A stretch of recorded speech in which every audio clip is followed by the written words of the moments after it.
مهدی عزیز، من اول ایشون به کسی که نمیشناسه مهدی رو معرفی میکنم. ایده فکری همچین جمعی مال ایشونه.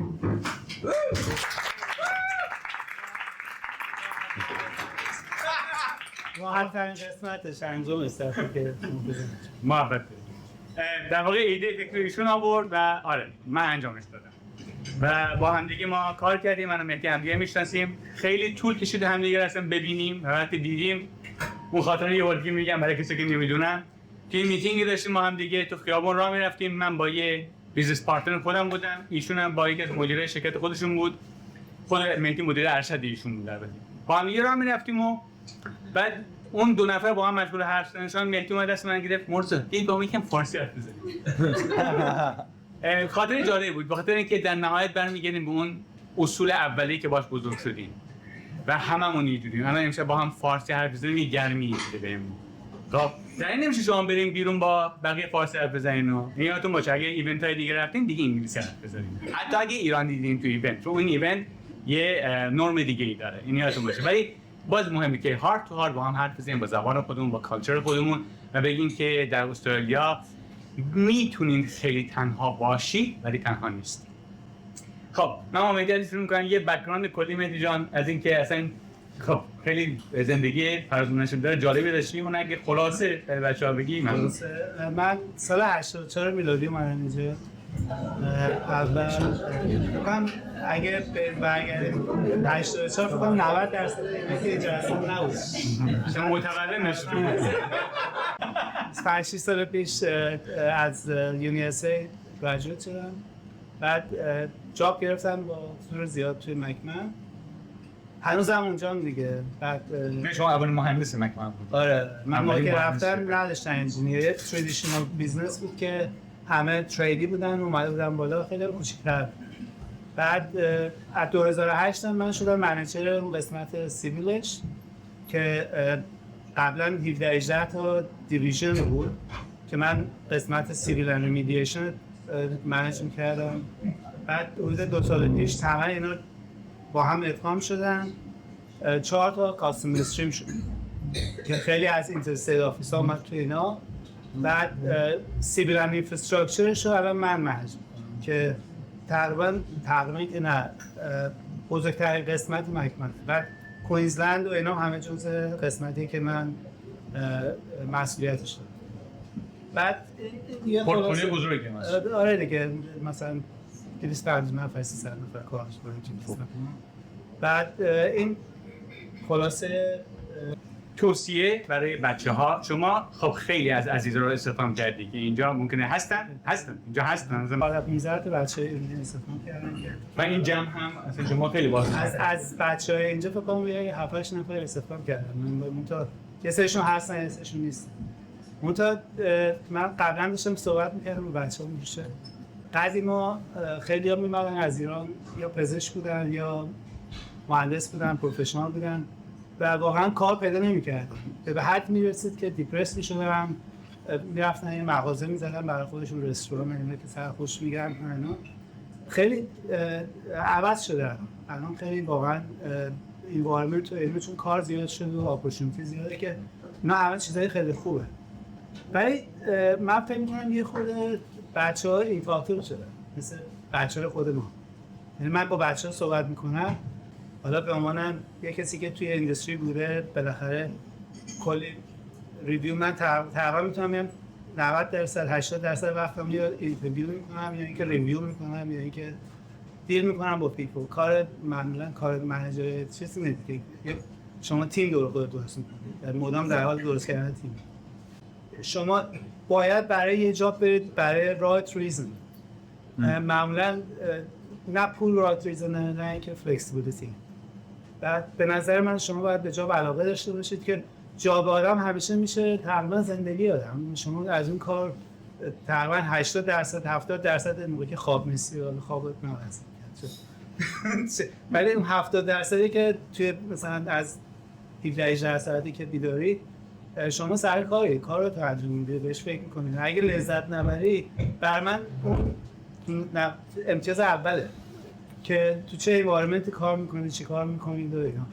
بعد اون به نظر من پرایورتی ها رو باید خود درست کرد. یکی از چیزایی که بعد من با اون دوستایی که صحبت می‌کردم گفتم که شاید مثلا در ظاهر مثلا پولیتیکلی همه اینجا باید کرکت بشه راجع به فلکسیبیلیتی و فلان، ولی when the time comes, when there's a tough time, they have to go through people. You be the first person they're gonna scratch you, they're gonna cross your lane. این یه واقعیتی که اولین نمایی که کراس میکنن کسایی هستن که least value they're gonna have. یعنی یه چیزی که خب من گفتم که شیر کنم بالاخره یه چیزی که باید ببینید. خب این یکیشه.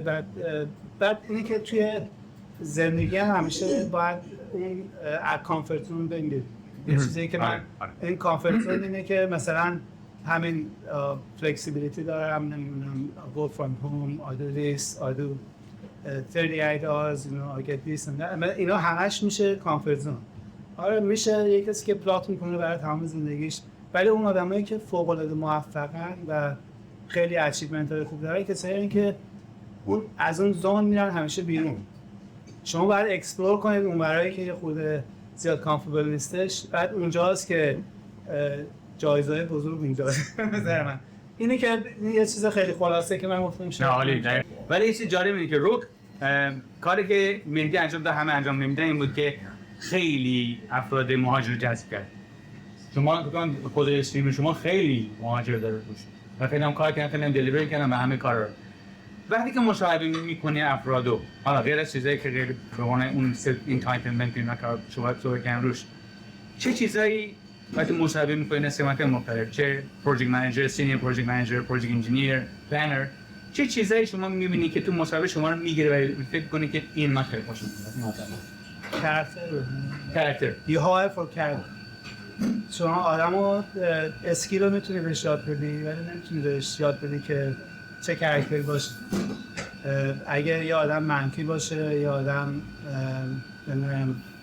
شخصیت رو نمیشه عوض کرد دیگه. من با کسایی کار کردم که یا لیزی هن یا اینکه یعنی بدترین چیز برای منیجر میتونه که کسی منفی باشه. منفی بودن منظورم که بدترین چیزه. اول کسی که بلیم کنه بقیه رو برای فیل کرده که این دیگه تو اگر ریسپانسیبیلیتی رو نگیری همیشه یکی دیگر بلیم کنی دست نونو. به نظر من شخصیت خیلی مهمه. آدمایی که شخصیت بتونن با بقیه کار کنن، تو تیم باشن، تو انوایرمنت کار کنن، از همه چی مهمتر. اسکیل رو میشه یاد گرفت و میشه مثلا یه خود باشون کار کرد، ترینشون کرد. ولی چجوری اینو متوجه میشید توی اینترویو رو؟ خیلی سخت این دیگه اکتیو بودن توی اینترویو که معمولا آدم‌ها بست خودشون رو میارن توی اینترویو، چجوری اینو پیک کنید که طرف کاراکترش چیه؟ و بعضی آدمایی که نگاتیون حتی اونطوری که خودشون هندل میکنن میفهمن.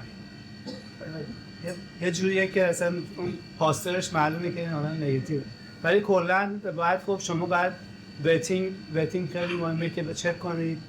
یکی از گرون‌ترین چیزا اینه که شما آدم‌ها رو بگیرید ورکات نکنن بعد دوباره ریمووشون کنید از اون پوزیشن. یعنی خیلی بعد رپیتیشن بده، خیلی برای ما اصلا میجر میکنیم این ترنوور رو که مثلا ما یه چیزایی که میجر میکنیم تو بیزنس اینه که ترنووری که توی 12 ماه گذشته شده چی بود.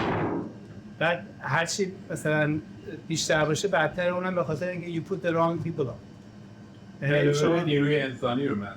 بله ترنوور مثلا شما یکی استخدام میکنه 6 ماه بعد پروبیشن استارت کنه رو کار، یعنی اون آدمو تا بگیری و بره و اینا میبینی $200,000 براتون درآمده، بعد به اضافه رپیتیشن و دمیج که میتونن بزنن اون خیلی بیشتره.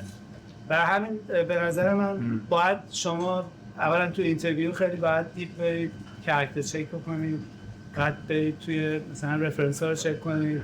معمولا بهترین کسایی که میتونید استفاده بکنید کسایی که ریفر شدن. ریفر شدن از کسایی که شما میشناسید. و همین به نظر من کاراکتر مهمترین چیزه برای شما خود بخواید که داستانای جالب زندگی تو بگی که به نوعی اشتباه بود و شما باید یاد گرفته ازش، حالا چه سر پیپل اسکیلز چه سر کاری که انجام میدی و تو پردیس کردی که تغییر تو خودت نداره یا هر چیزی که حس کنی که من باید تغییر کنم و اینو یاد بگیرم کم نیاورد.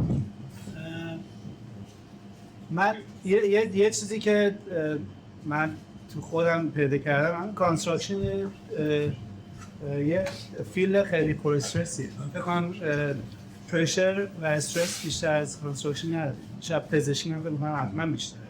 ولی برای توی کانستراکشن همیشه یه تان پرشر، باجت پرشر، هر چی بخوای هست دیگه. پیپلز پرشر.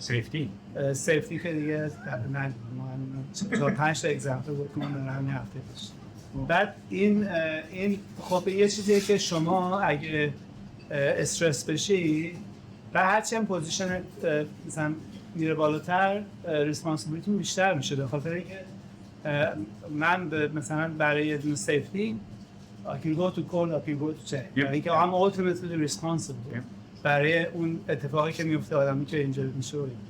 بعد پرشر حالا مثلا فاینانشال توی دیسپیوت میرید با بعد کیس لیگال رو نمیدونم فلان، ولی باید یاد بگیرید که چجوری هندل کنید.